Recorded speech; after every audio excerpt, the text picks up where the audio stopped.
kalau kita lihat dari ciri wajahnya itu kesamaannya ada ya, banyak cerita tersebut.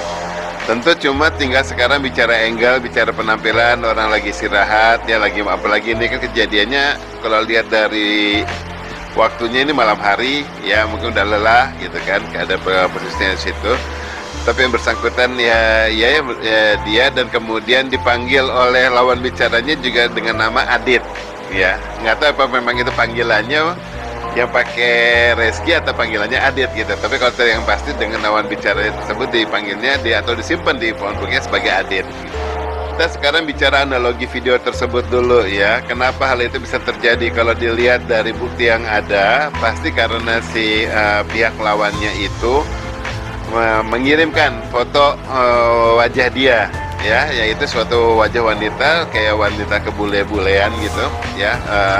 Setelah dikirim, kemudian terjadi video call. Video call yang pertama itu dengan durasi 1 menit 28 detik atau something ya, itu berupa video call, kemudian berulang kembali gitu ya. Biasanya kalau suatu video call yang dengan waktu yang berdekatan, mungkin sinyalnya jelek atau keputus, kemudian diulang kembali gitu ya. Nah, setelah diulang kembali, yang kedua durasinya itu selama 8 detik ya, 8 menit 2 detik kan. Di yang durasi yang 8 tersebut, yang kelihatan mulai terpancing si prianya ini adalah justru pada detik-detik terakhir gitu ya.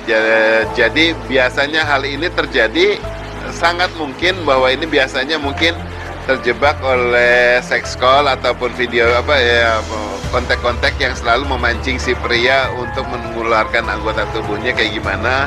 Itu sangat lama gitu dibutuhkan, dan kemudian memang selalu si pelakunya itu menunggu hanya sampai saat si korban itu mengeluarkan anggota tubuhnya sedikit saja gitu loh. Nggak perlu banyak-banyak, nggak perlu lama-lama, yang penting udah sedikit, kebetulan langsung kelihatan sedikit, dan kemudian berlanjut langsung kelihatan wajah. Itu saja yang dibutuhkan ya. Hal ini karena pernah terjadi pada kasus-kasus yang sebelumnya juga ada yang mengalami kasus yang sama seperti ini, dan modusnya mirip sekali gitu loh. Yang penting asal si korban itu bisa melihatkan anggota tubuhnya, kemudian kelihatan wajahnya, sudah selesai ya, call tersebut ditutup. Dari bukti digital yang ada, dia memang menggunakan suatu chatting media untuk sosial itu ya, pakai yang line chat ya. Waktunya itu malam hari, dan kemudian bulan Januari hari Jumat ya. Nah, dari konteksnya seperti itu ya, kalau operatornya juga kelihatan lah, operatornya itu kelihatan. Jadi si yang mengkontak ini itu dari dalam, bukan orang dari luar, bukan nomor luar ya. Ini dia menggunakan nomor dalam. Kalau bicara modusnya, ini suatu video jebakan karena apa? Endingnya itu abnormal ya, dan kemudian endingnya ini dalam arti gini, endingnya itu bukan karena terputus, tapi karena ditutup ya. Jadi kalau callnya ditutup oleh pihak yang si penelpon ya, si pengen lawan bicaranya. Saya nggak bilang pihak si wanita, karena nggak kelihatan yang kontak itu pun nggak ketahuan pria atau wanita, karena layarnya dia sendiri itu dibikin hitam ya. Dan kemudian waktu dia mengunggah gambarnya dia, profilnya dia, itu juga kelihatan hanya sekedar mengirim foto gitu. Komunikasi kalau sesuatu yang normal, pas sudah selesai pasti ada komunikasi dulu, saya hello, dari awalnya ada sempat kontak-kontak dulu, yuk video callan misalnya, kemudian atau juga pada saat terakhirnya selesai, udah ya, atau maaf keputus nih, atau udahan dulu ya, atau mau gini gitu. Itu kan sesuatu yang normal. Tapi ini saat ini tidak normal, langsung di close dan kemudian langsung ketutup normal saja, langsung exit.